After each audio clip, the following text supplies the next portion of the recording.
तो हम लोग देख रहे हैं राउल्ट्स लॉ किस बारे में है। आइडियल बाइनरी सॉल्यूशन, मतलब दो लिक्विड को मिलाया गया है वो आइडियल सॉल्यूशन बना रहा है। तो वैसी स्थिति में जो टोटल प्रेशर होगा, जैसे पहले सिंपली ए है बी है, दोनों को मिला के ए और बी बना दिए, तो जो दोनों का जो वेपर ऊपर कलेक्ट होगा उसके टोटल प्रेशर को डील करता है कौन? राउल्ट का नियम। तो राउल्ट का नियम क्या बताए थे आपको कि P total is equal to pure pressure of A. Pure pressure of A मतलब सिर्फ बर्तन में ए होता है, ए है सिर्फ, तो उसका जो प्रेशर होगा उसको कहेंगे, उसके ऊपर जो वेपर प्रेशर होगा उसको कहेंगे pure vapour pressure of A. उसी तरह से pure vapour pressure of B, तो P nought A pure vapour pressure of A into mole fraction of A. उसी तरह से P nought B pure vapour pressure of B into mole fraction of B, इनका sum total pressure. ध्यान देना है कि ये जैसे लिक्विड ए था वो भी टी टेम्परेचर पे, ये भी टी टेम्परेचर पे, और दोनों को मिक्स किए तो ये भी टी टेम्परेचर पे। टेम्परेचर में कोई बदलाव नहीं होना चाहिए। कभी कभी ऐसे भी कहा जाता है इसमें कि जो टोटल वेपर प्रेशर है, ये जो टोटल वेपर प्रेशर है वो partial vapour pressure of A and partial vapour pressure of B के सम के बराबर होगा। तो यहाँ जो ए और बी के चलते जो इंडिविजुअल प्रेशर है, जैसे ए जो प्रेशर, सिर्फ ए जो वेपर प्रेशर एक्सर्ट कर रहा है और बी का वेपर जो प्रेशर एक्सर्ट कर रहा है, उसको क्या कहा जाएगा? Partial vapour pressures of A and B. तो ये वाला जो टर्म है, ये द कंप्लीट टर्म, ये पूरा का पूरा जो टर्म है, इसी को कहा जाएगा क्या चीज़? Partial vapour pressure of A dash, जो लिखना लिखे उससे फ़र्क नहीं पड़ेगा, और ये पूरे टर्म को कहा जाएगा partial vapour pressure of B. तो जो आइडियल बाइनरी सॉल्यूशन है उसके ऊपर जो वेपर कलेक्ट होता है, उस वेपर के चलते जो टोटल प्रेशर क्रिएट होता है, तो वो क्या प्रेशर क्या होता है? तो पार्शियल वेपर प्रेशर का सम होता है। तो पार्शियल वेपर प्रेशर का सम किसके बराबर होगा? टोटल वेपर प्रेशर के बराबर होगा। राउल्ट लॉ बहुत क्लियर होना चाहिए। ये वाला टर्म क्या है, फिर से रिपीट कर ले रहे हैं, ये क्या है? Partial vapour pressure of A, और ये टर्म क्या है? Partial vapour pressure of B है। आप अगर गौर करेंगे तो कुछ इसमें जो स्मेल है वो डाल्टन्स लॉ का आएगा, जो आपको हम बताए थे। एक बार आपको फिर से अगर यहाँ पे थोड़ा समझाएं तो डाल्टन का नियम किस बारे में था? तो डाल्टन का नियम था कि आपके पास सिर्फ गैस है, कंटेनर में सिर्फ गैस है और कुछ नहीं है, लिक्विड गैस का मिक्सचर नहीं है। तो यहाँ भी यही कहता है कि जो टोटल प्रेशर होगा, टोटल प्रेशर होगा वो क्या होगा? पार्शियल प्रेशर ऑफ ए, मान लो ए और बी गैस है यहाँ, तो partial pressure of A plus partial pressure of B, वो यहाँ भी वही चीज़ है। टोटल प्रेशर कितना है? तो partial vapour pressure of A और partial vapour pressure of B. यहाँ दोनों में अंतर क्या है कहा जाए? यहाँ तक तो दोनों आइडेंटिकल है कि टोटल प्रेशर बराबर पार्शियल प्रेशर का सम, टोटल प्रेशर बराबर पार्शियल प्रेशर का सम। तो दोनों में टोटल प्रेशर पार्शियल प्रेशर का सम है। ये डाल्टन्स लॉ हो या राउल्ट लॉ हो, अंतर कहाँ पे है? तो पार्शियल प्रेशर के कैलकुलेशन के तरीका में अंतर है। यहाँ पर पार्शियल प्रेशर, राउल्ट्स लॉ में पार्शियल प्रेशर कैसे निकाल रहे हैं? तो प्योर प्रेशर ए का ले रहे हैं और उसको ए का मोल फ्रैक्शन कहाँ? लिक्विड में ए के मोल फ्रैक्शन से मल्टीप्लाई कर रहे हैं। लेकिन यहाँ पर जब हम लोग पार्शियल प्रेशर, डाल्टन के नियम में जब पार्शियल प्रेशर कैलकुलेट करते हैं तो उसको कैसे कैलकुलेट करते हैं? तो उसको कैलकुलेट करते हैं total vapour pressure, total pressure into mole fraction of A in the gas. तो ध्यान देना है अंतर कहाँ पे है दोनों के पार्शियल प्रेशर के कैलकुलेशन के तरीका में। डाल्टन्स लॉ और राउल्ट्स लॉ में जो पार्शियल वेपर प्रेशर का तरीका है निकालने का वो बिल्कुल अलग है। यहाँ पर क्या है, हम लोग जब partial vapour pressure Raoult's law में कैलकुलेट कर रहे हैं तो प्योर प्रेशर, ए लिक्विड के चलते जो वेपर कलेक्ट हुआ उसका प्योर प्रेशर, और उसको मल्टीप्लाई किससे कर रहे हैं? मोल फ्रैक्शन ऑफ ए कहाँ पे? लिक्विड में। यहाँ पर क्या कर रहे हैं? उस टोटल प्रेशर ले रहे हैं, टोटल प्रेशर कि दोनों मिलके जो प्रेशर एक्सर्ट किया था, टोटल प्रेशर, और उसको सिंपली किससे मल्टीप्लाई कर रहे हैं?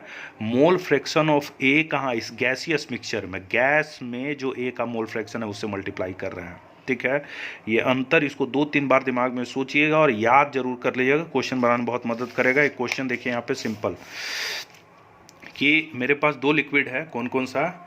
ए और बी मिलके आइडियल बाइनरी सॉल्यूशन बना रहा है। ए का मान लो इसमें 5 मोल डाले हैं, बी का 6 मोल डाले हैं, और एक आइडियल बाइनरी सॉल्यूशन बन गया, ऐसा मानना है आपको।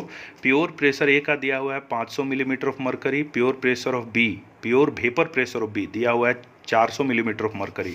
अभी क्वेश्चन में 2 डिमांड है, टोटल वेपर प्रेशर क्या होगा और ए और बी का मोल फ्रैक्शन कहाँ होगा, वेपर में ए और बी का मोल फ्रैक्शन क्या होगा, ये सवाल पूछ रहा है, लिक्विड में नहीं, वेपर में क्या होगा।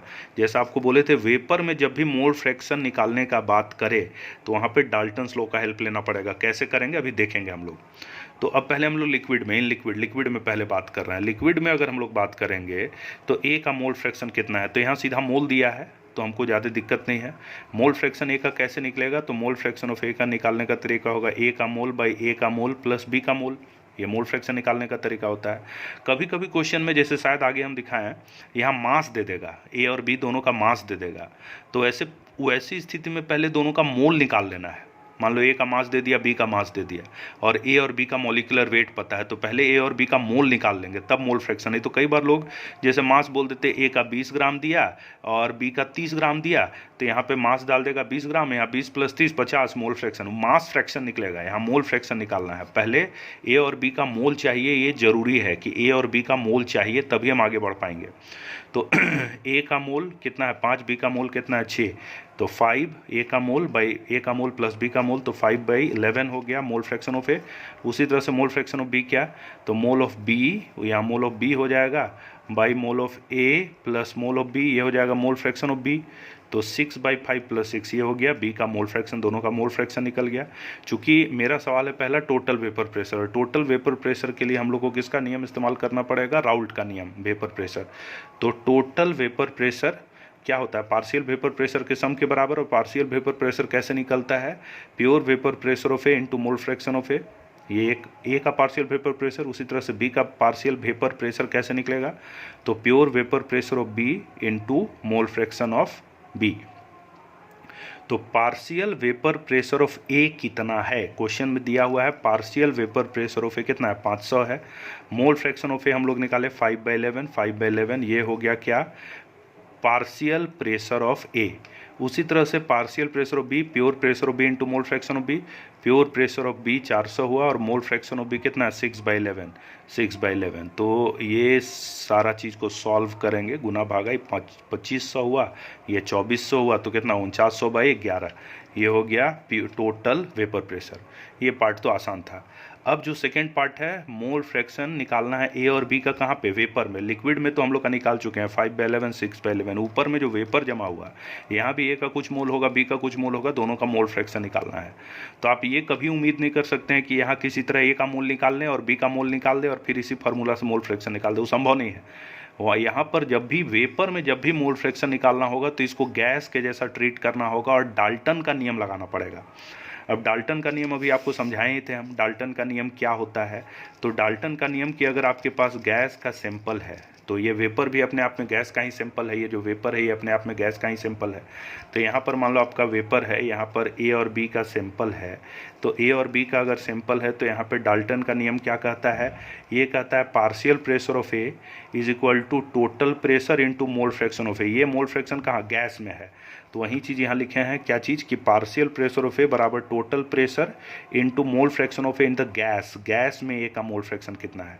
अब यहाँ पर हम लोग ये वाला जो टर्म था, ये जो टर्म था pure pressure of A into mole fraction of A, ये क्या दे रहा था, पार्शियल प्रेशर किसका दे रहा था, ए का। इसी तरह से ये टर्म क्या दे रहा था, पार्शियल प्रेशर ऑफ बी दे रहा था। तो partial pressure of A into mole fraction of into total partial pressure of A is equal to total pressure of the gas into mole fraction of that gas whose partial pressure is here. तो यहाँ पर ए का जो partial pressure है, ए का जो partial pressure है, ए का जो पार्शियल प्रेशर, ये कितना 2500/11। तो पार्शियल प्रेशर ऑफ ए कितना हो गया 2500/11। टोटल प्रेशर, तो दोनों का पार्शियल प्रेशर जोड़े तो टोटल प्रेशर ये आपको दिमाग में रखना है कि वेपर है मतलब ये गैस है, ये सारा चीज़ गैस का प्रेशर है। तो पार्शियल प्रेशर ऑफ ए कितना हुआ 2500/11 और टोटल प्रेशर कितना हुआ 4900/11, ये टोटल प्रेशर। तो ये जो टर्म आया है क्या हुआ, मोल फ्रैक्शन ऑफ ए कहाँ पे, गैस में। तो मोल फ्रैक्शन कहाँ पे, गैस में, 11 कट गया 25/49, ये हो गया मोल फ्रैक्शन ए का कहाँ पे, गैस में। इसी तरह से मोल फ्रैक्शन बी का गैस में निकालना है, तो ये क्या हुआ, partial pressure of B in the gas is equal to total pressure of the mixture of the gas into mole fraction of that gas B, B का मोल फ्रैक्शन। तो यहाँ पे बी का पार्शियल प्रेशर कितना हो गया 2400, ये वाला टर्म, ये है पूरा term partial pressure of B जो कि कितना है 2400/11 है। तो 2400/11 हुआ। टोटल प्रेशर कितना हो गया 4900/11, ये वाला टोटल प्रेशर। तो मोल फ्रैक्शन ऑफ बी 24/49। तो इस तरह से जब भी हम लोग को अगर गैस में मोल फ्रैक्शन निकालने की बात होगी तो ये क्या करना होगा, यहाँ पर क्या इस्तेमाल करना पड़ेगा, डाल्टन का नियम। Thank you.